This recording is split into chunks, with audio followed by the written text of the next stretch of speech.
రాహుల్ గాంధీకి సంబంధించిన corporate team ఏదో గాని చాలా తెలివిగా చేస్తుంది.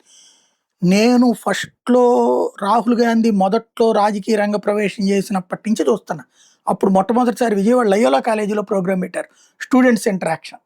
నేను గూడా అప్పుడు ఓ పక్కన జర్నలిస్ట్‌గా చేస్తూ, లా గూడా చేస్తున్నాను గాబట్టి, ఆ కార్డ్‌తో నేను గూడా బోయా. చూసా అప్పుడు రాహుల్ గాంధీ మాట.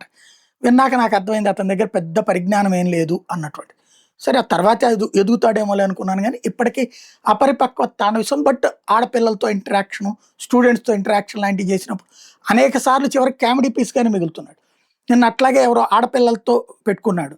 అక్కడ మీటింగ్ పెట్టి ఇంటరాక్షన్ మీటింగ్ పెట్టి మీకు భారతదేశంలో హైయెస్ట్ రిస్క్ ఏదనుకుంటున్నారు అని అడిగాడు. కాంగ్రెస్‌లో చేరడం అని చెప్పారు. పాపం ఏమనాలో అర్థం కాక నవ్వేసి, అంతేనంటారా అన్నాడు. వాళ్ళు కూడా అవుననేసారనమాట.